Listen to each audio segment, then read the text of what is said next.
Hey, everybody. Welcome back to another episode of the Build Your Team Show. Hey, listen, I've got a friend with me who was just with me not too long ago, and we had such a great conversation that I said, Vicki, we got to come back together. And I know y'all hear me say that sometimes at the end of shows, and you're probably wondering, did I ever get back together? Well, guess what? She's here. We're back together because there is more for us to talk about. And we just touched the iceberg the last time. And as always, Build Your Team is brought to you by Client Attraction Pros. Hey, it's time that you become the thought leader of your industry, and we're going to help you do that and make it fast, easy, and fun.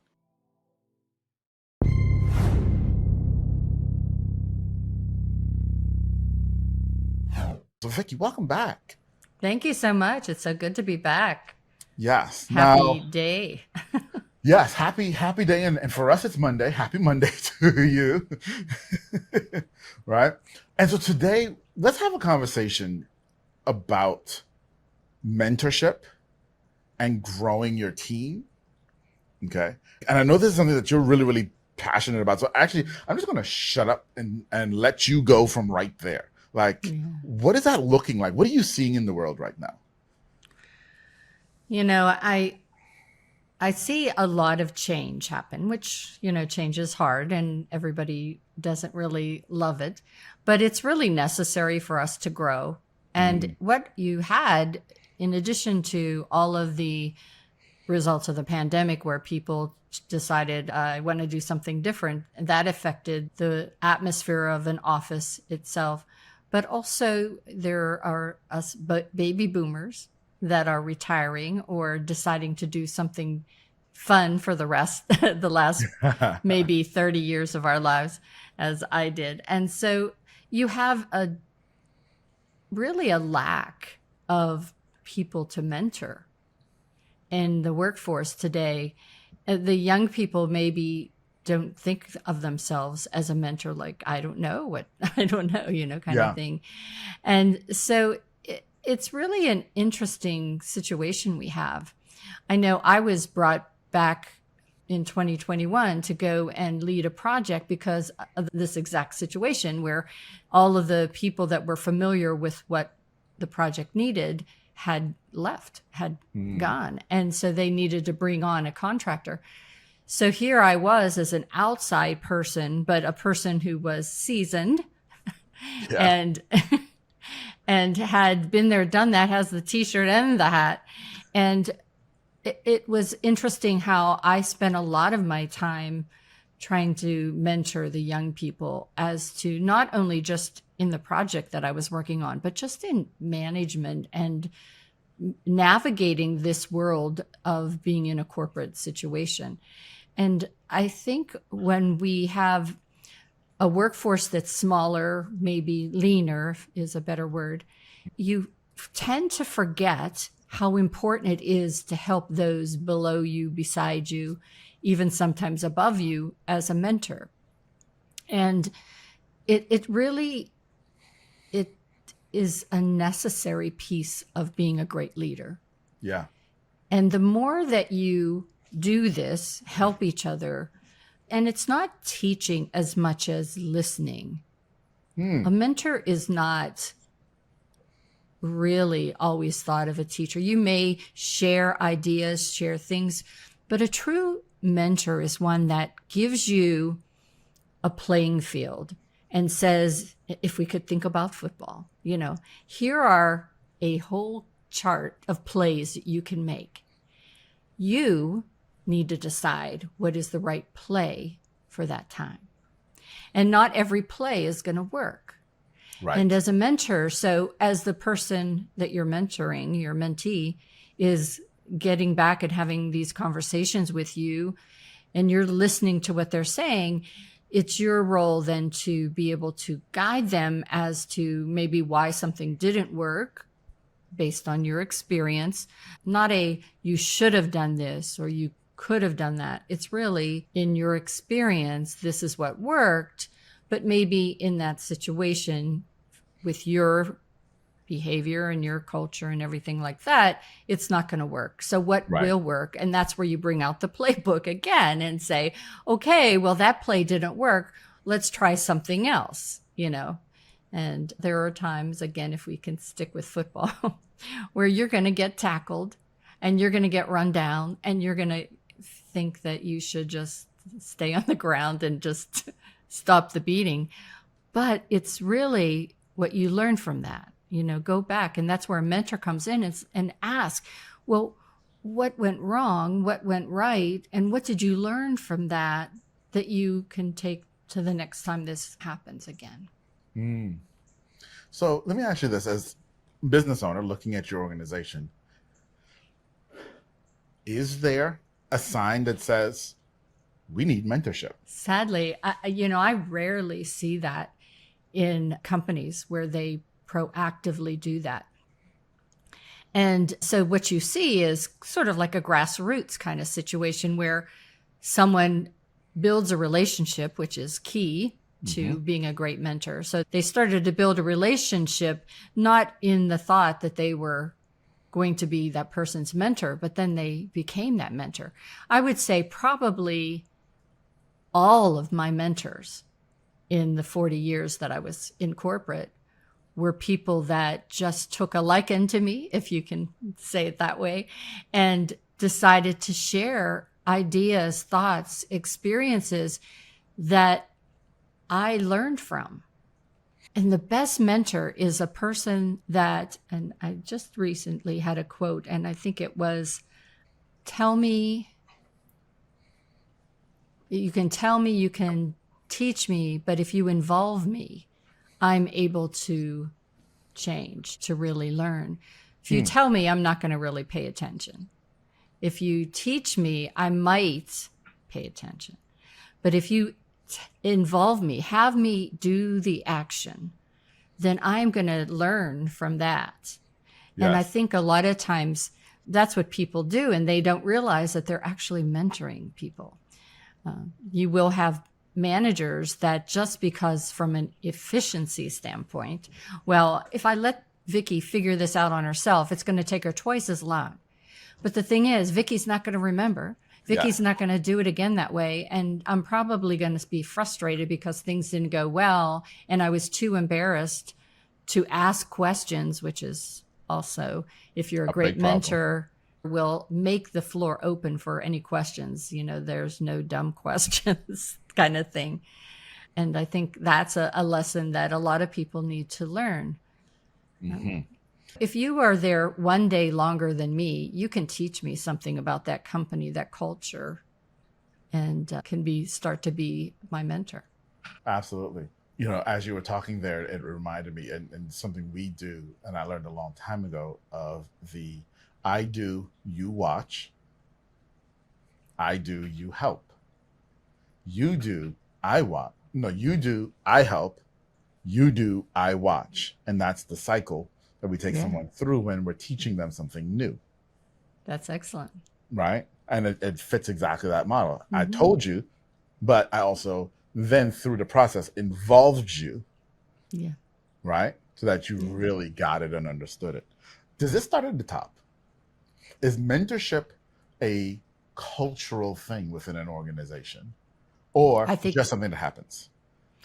Probably yes and yes. I think that if you have a strong culture, a culture that lasts for a long time, you'll see that the mentoring does start from the top. Maybe it's not as obvious, but any CEO or CIO, chief executive officer, chief information officer, chief marketing officer, they need to really, again, if we go back to football, I don't know why today I feel like football, but I do. You have to create a bench. And that bench has to be filled with people that are confident enough to take on your role when you leave, the successor. And I think we still do a terrible job at succession planning in companies where you have no bench. There is no bench. You want to do everything yourself, or you feel that you're the top guy. And I don't know if they think somehow in the world that some magic wand is going to happen and the people below you are going to figure out how to do your job. So I do believe that everyone should be mentoring someone to take on their role. You should always be looking for what you want to be and seeking out people that can help you get to that point. So for me, I was always taught you should be looking to do the job that you want. So I always, like, if I saw somebody was doing something I thought was cool, I would become like this sponge and ask all kinds of questions. And whether they liked it or not, they became my mentor. And so that's one thing. But the culture that you talked about, if a company doesn't have that, if a company doesn't express the time that should be set aside and valued to mentor people, it will not get done. Mm-hmm. It won't happen. It just won't. People will be putting out fires. Mm-hmm. People will be leaving a company and they're trying to figure out, what are we going to do? Instead of saying, okay, let's get some people on the bench so that we're prepared. And maybe 3 of the 4 people you have on the bench are not really the best fit. But this gives you time to see, as you mentor them, who is the best fit for that job. Yeah, no, absolutely. I want to stay there, but turn it just a touch. As the leader, the CEO, the CIO, the CMO, so whether it's department or the entire company, do you need a mentor? Yeah. When I first started and I was in the accounting firm, it wasn't really apparent that anybody was helping the top dog, the chief, or what was he called? Anyway, the top guy. And then whenever I went to the large transportation company, I worked for the top guys. I worked for the C-suite. And before I even met them, I spent 2 months learning about the culture, about the individuals, about their family, trying to understand who I was going to be supporting, not just the 3 that I supported, but all of the folks. And then it was interesting. And again, this is in the 90s, and video was just really starting to be out there. And so all of these were truck drivers and had not the experience nor the desire to be in front of the camera. Right. And so they hired at more money than I charge to train each of these folks to be able to be speakers, to be able to be great communicators, if you will. And what I learned there is, from that, they realized that even though they were in that top job, they needed training too. They needed coaches. They needed somebody to seek. And so that's where you often see CEOs and whatnot maybe have a tribe of people that are in that same level that they can talk to. And it's important that you, at that upper level, have somebody that you can chat with that's been there, done that kind of thing, or that somewhat understands what you're going through, so that you can talk with them. And it isn't always the people that you work with, because you want them to still think you know everything and do everything. So if you have this coach or this person that can be your advisor that is looking outside in, sometimes that's the best mentoring you can get. Yes, absolutely. I couldn't agree more. And it's interesting. I often, and this is, I guess, somewhat bad, but I often tell people when I'm interviewing them, if I know I'm not going to hire them, that when they're doing an interview, you need to figure out, does this person that I'm going to be working for, do they have a coach or a mentor? Because if they don't, you don't want to work for them. Yeah. Right? Because you're not going to get it. You're not going to get from them that which you need in order to be great at what you do, because they're not getting it themselves. So because they don't have the model, they can't pass it along. Yeah. Right. And it's within that the culture we were talking about a little while ago really starts to get created. Yeah. Right. And because this is the cultures in any size company too. Yes. Needs to be understood. 2 people or 100,000 people. Absolutely. Now, in there, and you brought up something that's really interesting, that human nature, and that's what we want to talk about now, human nature in the mentorship role, right? Yeah. And from the mentee especially. Okay. So human nature says, I don't want to mentor you to do what I do because then you're going to take my job. Have you seen that? How do you help, or how do companies overcome that part of the mentorship culture? Sadly, or good. I always try to see things from the positive side. So when I first became a supervisor, I was supporting two groups, large groups, and I had 9 people working for me, and I reported up to the top department heads. And so but my direct manager was a person who was nearing maybe a few years from retirement kind of thing. And so he was assigning me things to do that really were his job. But I was okay with that because I just thought, well, he's teaching me how to do these things and I need it because, I need the experience. So I did everything. What I found that my involvement in those activities was never passed on to anyone. And when it came time for me to go into management, I always was held back by him. And what I realized was because if I moved, then he was going to have to do his own job. Well, that is one problem. And it just became really frustrating.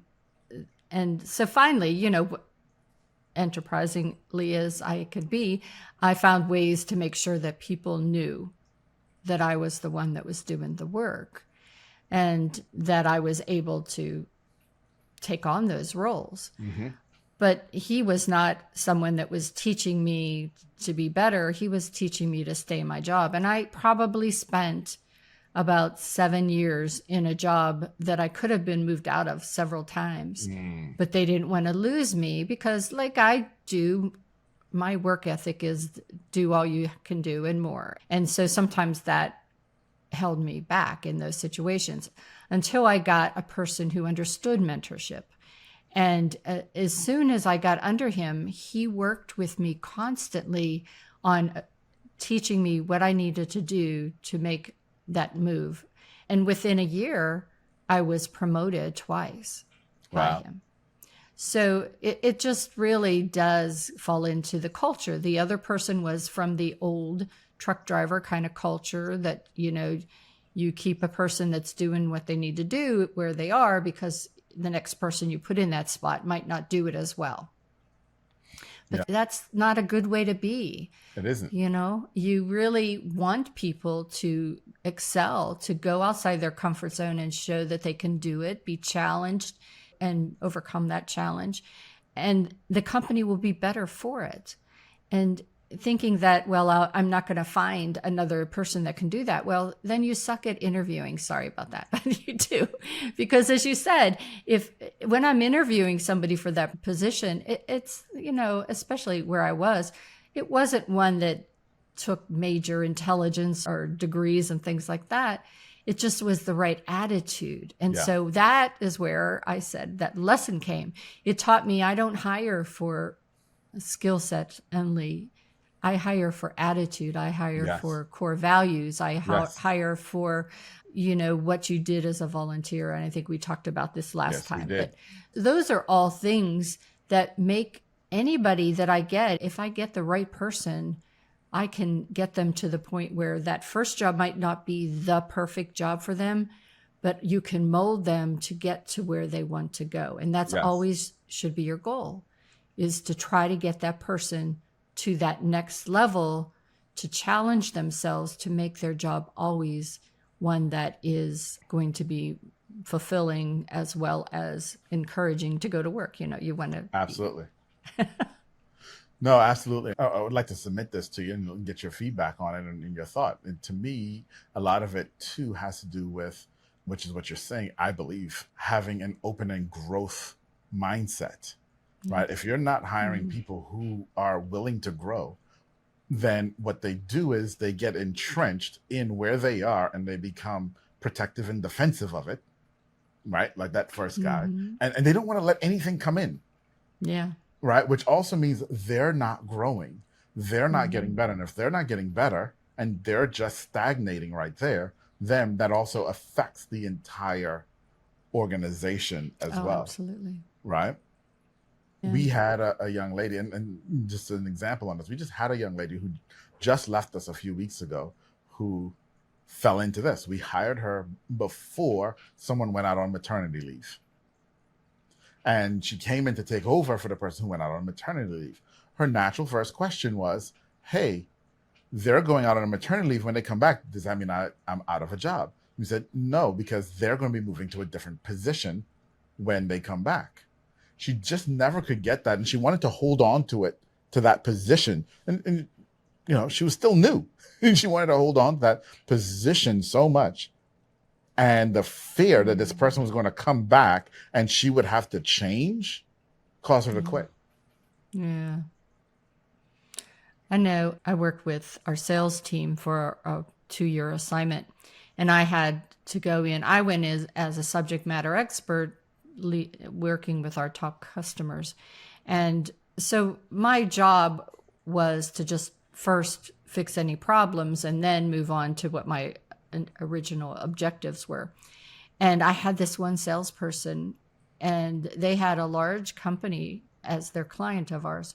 And they were terrible in terms of support. They were doing just the minimum, but this client didn't know that they were doing just the minimum. Yeah. And so then I was going in there and with these other people that were open to change and open to new ideas and open to growing in their job as a salesperson. But this person refused to meet ever with us. Mm. And it was really frustrating because I knew that we could help this company grow their business if they would just let us bring them into the 21st century. And the person, they were terrified that they would be found out, if you will. And so they just never would allow us to go in. So you have to think about that. Whenever you interview, ask the question of the person, or if you're an interviewee, I should say, you should ask, well, what's beyond this job? Yeah. What's your promotion policy? And so some companies, if they're not open-minded, I guess, they may think, well, why are you asking about this? You don't even have this job yet. But for me, that showed me that growth mentality, that they want to know more, that I could throw challenges to them that would take them to the next level and it would be okay. And if they didn't ask those questions, if they think, well, I want to be in this position and I just want to sit at my computer and do this job all the rest of my career, then that's probably not the right person for me. Yeah. No, absolutely. I told you I was a little bit late to this time with you because I was interviewing someone, and at the end, it was a group interview, and at the end we talked about the candidate, and my comment was, my one concern is their upside.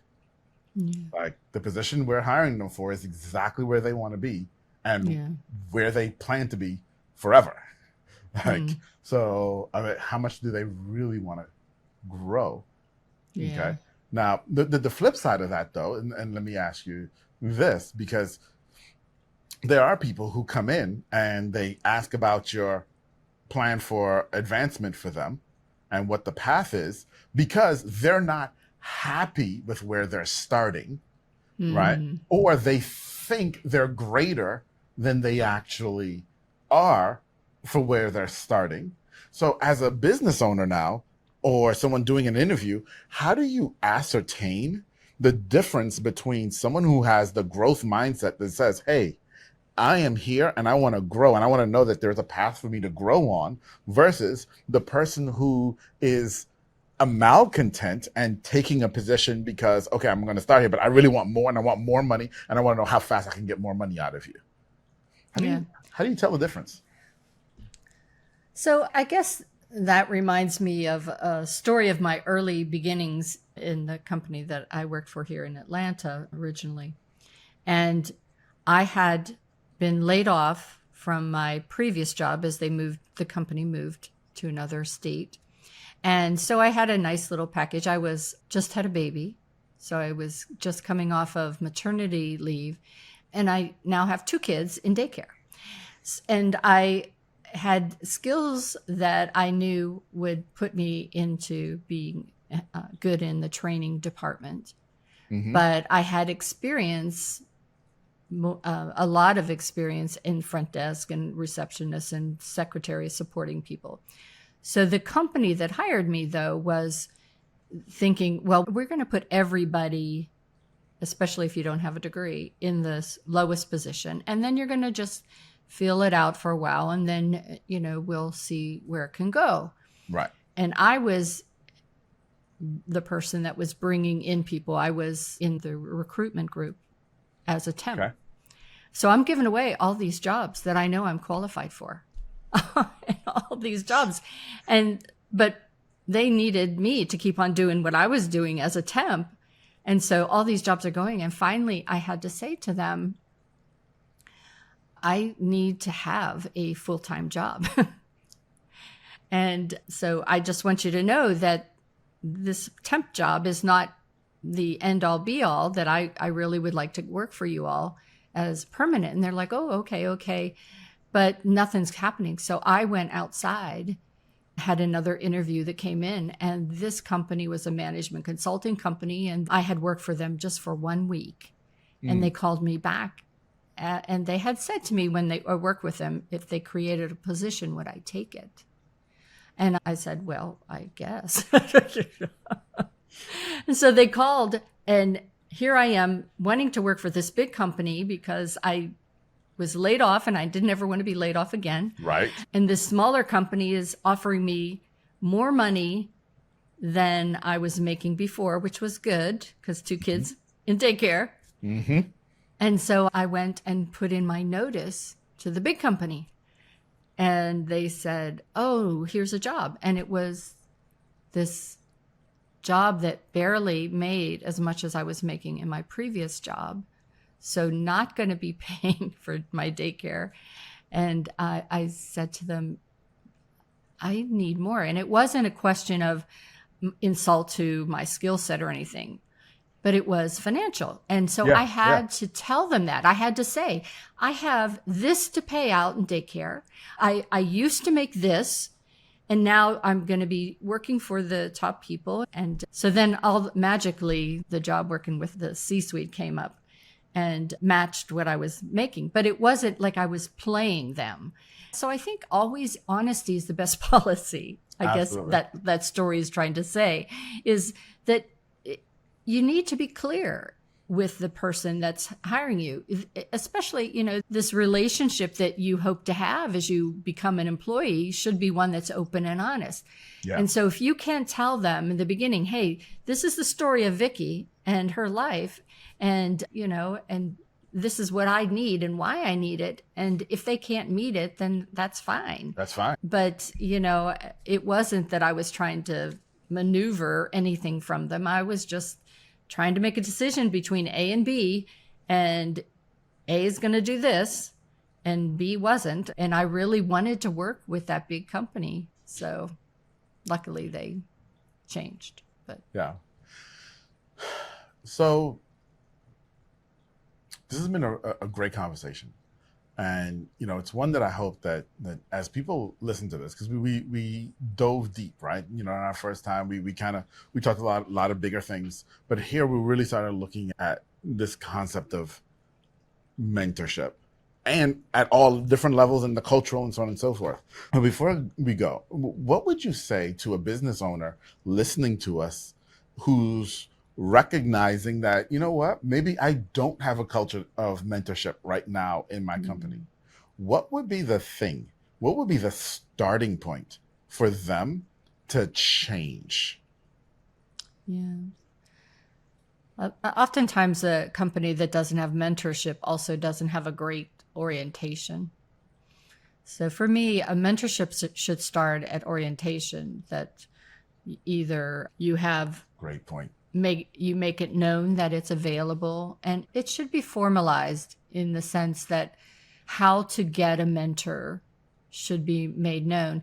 And if you don't do that, if you just have your department heads and your management team in that department, all of them should be trained and be made aware that part of their job description, their responsibility is to their employees. Yeah. The employees are their best and biggest asset, and they need to understand that. And they can't be effective as a manager, as a leader, and that department will not meet its numbers if their people are not happy and Absolutely. are not growing. And you don't want to have, it's great to say that you have 30 or 40 years at a company. But for me, I had like 25 jobs in those 27 years I worked at the company. And you want that because that shows you're continually growing. You're challenging yourself. Some of those moves may be lateral, but it's still different. Mm-hmm. And different makes your job interesting and making you want to come to work every day. And that's what you want from your people. So you should look at what you have and see, is it best that you have a formal, mentoring training as well as mentoring options? But I think it really has to be that every manager and supervisor that you have needs to understand that part of their role is to be a mentor to the people that work under them. Absolutely. Vicki, once again, session number 2 was fantastic. No, thanks. Not that I'm surprised. Not that I'm surprised, but do this for us. Tell everybody, who are you? Who do you serve? What do you do? Because you've got all of this wealth of knowledge. Where does all this come from? What do you do and who do you serve? And how can they reach you? So who I serve right now I try to concentrate on female entrepreneurs because I really think that for me, it was something that was lacking, is having a female to be your mentor, your coach, your confidant, if you will. So I try to connect entrepreneurs, especially female entrepreneurs, with other people in the business that can help them. So my podcast, the Find Your Leadership Confidence podcast, has now over 200, and I posted today 205 205th episode. So I have over 200 episodes that can help you learn social media, marketing, PR advice on mindset, advice on dealing with anxiety. Especially as an entrepreneur, we do have a roller coaster that we go on. So all of that's there. My coaching is on helping you find your voice. You and I think that being a good communicator is key to every aspect of our lives. Yes. No matter what your age, no matter what your position, you can have the best product or service, but people buy you. And so if you can't convey authenticness of vulnerability and be able to have them know, like, and trust you, they are not going to buy your product. Yes. They'll just go to someone else. So being a good communicator in what we're talking about today as a mentor is really key. How well do you listen? Do you know how to actively listen? Are you always telling rather than listening? Yes. And so all of those things I work with people to be more comfortable. And we know that in this world today, you have to be comfortable in video and online. And so I teach that. I have some free sessions to help you check up your setup. And then I have a few books out there. And I also have an anti-aging and wellness business because I don't want you to say you're not going to go online because you have lines or wrinkles or shadows. And you can't be a great speaker if you don't have good wellness. And so my business helps you with this. So true. Absolutely. And again, you can just go to my website to find out about my leadership track, to talk about what we talked about today, how to be a 21st century leader, how to overcome your fear of public speaking. And also you can see how to get to some of my products to make you look younger and not 65. Well, it's the anti-aging is also is super, super important. But, I love the name there, the 21st century leader, because leadership is different. And it is so different. It's in this, especially post-pandemic world, things have changed so much. And you've been so gracious now twice here, sharing some really, really great stuff. Loved what we talked about today about mentorship. And listen, if you're listening to us and you're in this place where mentorship is a word you don't even understand, you need to reach out to Vicki. If you're listening to us and mentorship is something that you understand, but you know you've not done a really great job of, and how do you know you didn't do a great job? Maybe you burned through people. Maybe, you know, people are, it's like a revolving door in your company of people coming and going, or you're always frustrated because they're not doing it right. Mm-hmm. Yeah. Might be time to reach out to Vicki and learn about becoming this 21st century leader. Vicki, thank you so much Yes, you're again welcome. for being here. It was always a pleasure. I could come back all the time. You just bring out the best in me. Oh, well, thank you. Thank you. And we will have to do it again sometime soon. And for everybody, go to Vicki's website. It's time for you to become the 21st century leader your business needs you to be. Listen, you will not be able to achieve the greatness that your business is supposed to achieve if you don't grow. It's all about you. You have to grow. Go to Vicki's website, check her out, become that 21st century leader. As always, I'm Atiba. It's been a pleasure. I'll see you guys real soon. Vicki, thanks. Bye Bye, now. y'all.